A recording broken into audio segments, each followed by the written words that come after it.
Hi, Assalamu alaikum. I am Dr. Nizamuddin Qasmi. I am a sexual disorders and infertility specialist working here at Saira Healthcare and Hijama Center, Barabanki Uttar Pradesh. Spermatorrhoea, जिरयान मनी या धात रोग, धात syndrome, इसके बारे में अभी हमने कल भी डिस्कस किया था। आप लोगों को एक वीडियो में बताया था कि ये होता क्या है और इसके ख़ास नुस्खे के बारे में हमने डिस्कस किया था। आज की इस वीडियो में भी हम बात करेंगे जिरयान मनी के बारे में ही, और इसके बारे में एक ख़ास हर्बल नुस्खे के बारे में बात करेंगे। ये एक ऐसा नुस्खा है कि जिसको आप आसानी से, इसके जो कंटेंट हैं बहुत इजी हैं, सिर्फ 3 मेडिसिन पर बेस्ड है ये, और इसको आसानी से आप अपने घर में प्रिपेयर कर सकते हैं। धात सिंड्रोम, इसके बारे में लोग बहुत ज़्यादा कंफ्यूज हो जाते हैं। सबसे पहले तो आप लोगों को पता होना चाहिए कि आपको जो मर्ज़ है, आपको जो बीमारी और डिज़ीज़ है, क्या सच में वो जिरयान मनी है।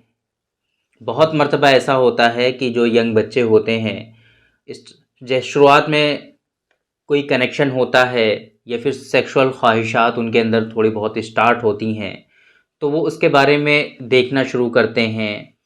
किसी फ़ीमेल से इंटरेक्शन होता है तो उससे बात करना स्टार्ट करते हैं।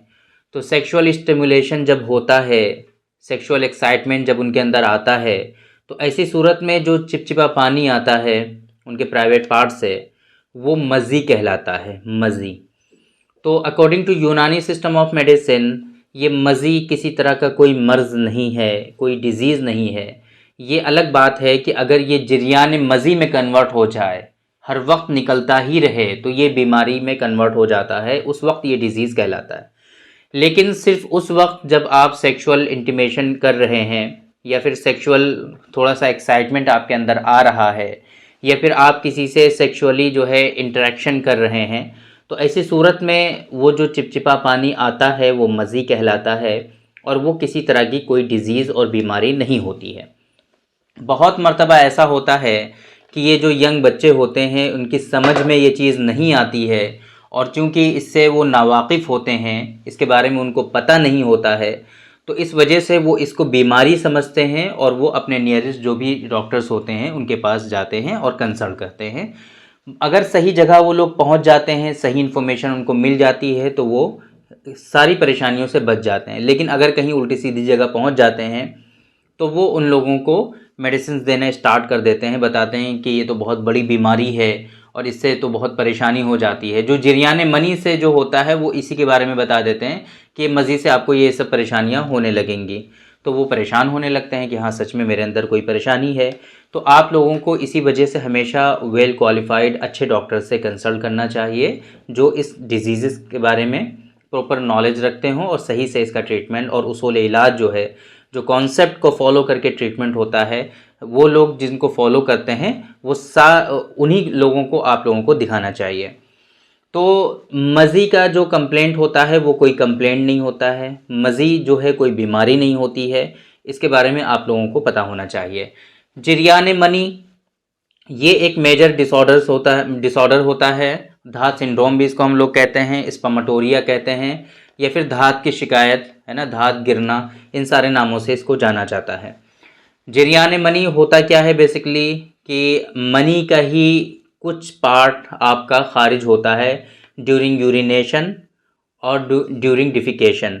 डिफिकेशन मीन्स जब स्टूल आप पास करते हो, जब आप पोटी करते हो, तब उस वक्त जब स्टूल थोड़ा सा आपका हार्ड होता है या फिर आपको ज़ोर लगाना पड़ता है, तो फिर ऐसी सूरत में मनी के कुछ ड्रॉप्स जो होते हैं वो खारिज हो जाते हैं।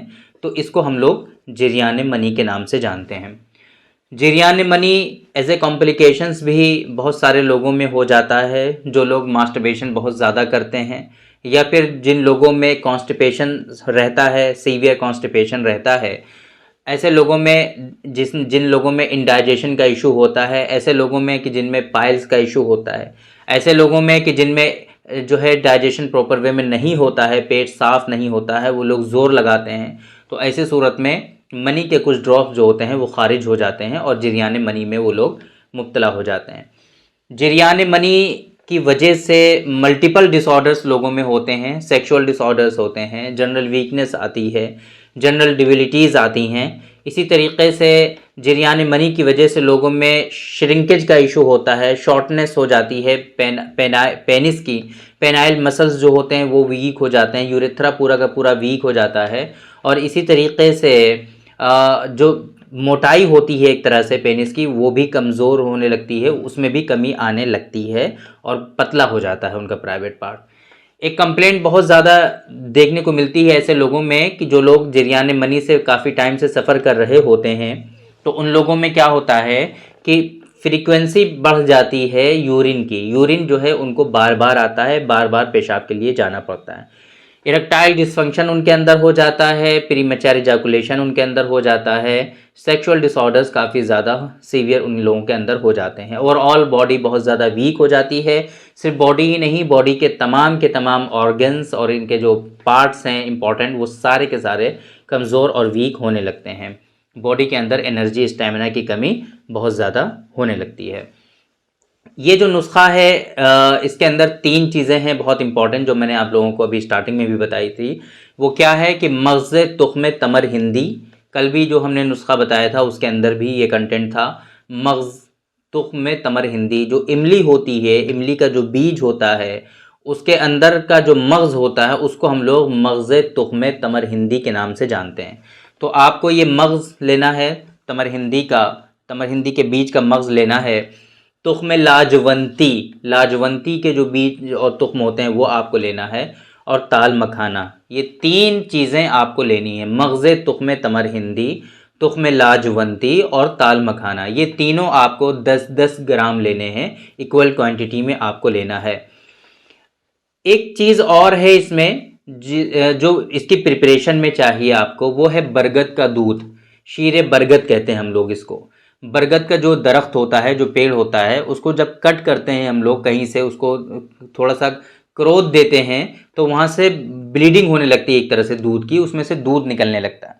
वो दूध आपको चाहिए, शीरे बरगद। करना क्या है कि ये जो तीनों चीज़ें हमने बताई हैं आपको, मग़ज़ तुख्म तमर हिंदी, तुख्म लाजवंती और ताल मखाना, इन तीनों को कूट करके बारीक पाउडर बना लेना है, और शीरे बरगद में इनको तर करके सुखा लेना है। सुखाना, भिगो देना है, मतलब कि शीरे बरगद में डुबो दीजिए पाउडर को और इसको सुखा लीजिए। सुखाना है आपको, धूप में नहीं सुखाना है, ओवन में नहीं सुखाना है, साए में सुखाना है। घर के अंदर कोठरी में रख दीजिए, साए में वो धीरे धीरे सूख जाएगा। इस तरीके से सुखाने का मतलब ये होता है कि इसकी पूरी की पूरी जो तासीर होती है वो बाकी रहती है ना। आपकी गर्मी की वजह से, गर्माहट की वजह से, है ना, वो चीज़ें ख़त्म नहीं होती। इस वजह से इसको साए में सुखाना है। और जब सूख जाएगा ये, तो मटर के बराबर गोलियां बना लीजिए। मटर जानते ही हैं आप लोग ना, मटर के बराबर गोलियां बना करके महफूज रख लीजिए। ऐसे ऐसे बर्तन में महफूज रखिए जो एयर टाइट हों, जिनके अंदर एयर ना जाती हो, ताकि महफूज रहें ये और जल्दी ख़राब ना हो। तो ये जरियान मनी के लिए नुस्खा आपका तैयार हो गया। मग़ज़ तुख्म तमर हिंदी, तुख्म लाजवंती और ताल मखाना, इन तीनों को आपने 10-10 ग्राम लिया। 10-10 ग्राम ले करके अच्छे से कूट लिया, छान लिया, तो उससे क्या हो गया, बारीक फाइन पाउडर आपका हासिल हो गया है। अब शीरे बरगद, बरगद के दरख्त का जो दूध है उसमें इसको मिला दीजिए और मिला करके रख दीजिए, ताकि ये क्या हो जाए, सूख जाए अच्छे से। साए में सुखाना है, जब सूख जाएगा तो मटर के बराबर इसकी गोलियां आप बना लीजिए। ये जरियान मनी के लिए बहुत ही अज़हद मुफीद नुस्खा है, बहुत ही ज़्यादा फ़ायदेमंद है, बहुत इफ़ेक्टिव है जरियान मनी के लिए। इसका जो डोजेज़ हैं, जो इस्तेमाल करने का तरीक़ा है, वो 3-3 गोलियां, जो आप मटर के बराबर गोलियां बनाएंगे इसकी, वो 3-3 गोलियां आपको गाय के दूध के साथ दोनों टाइम, सुबह शाम दोनों टाइम खाने के बाद इस्तेमाल करनी है। ये इसका इस्तेमाल करने का तरीक़ा है।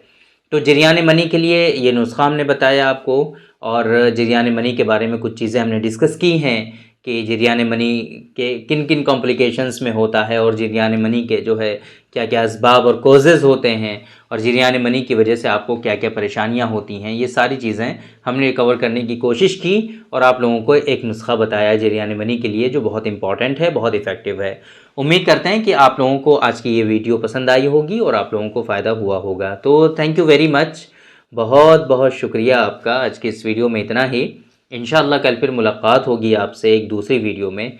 हम डिस्कस करेंगे आपसे एक दूसरे टॉपिक पर। तब तक के लिए आप हमें इजाज़त दीजिए। अस्सलामु अलैकुम।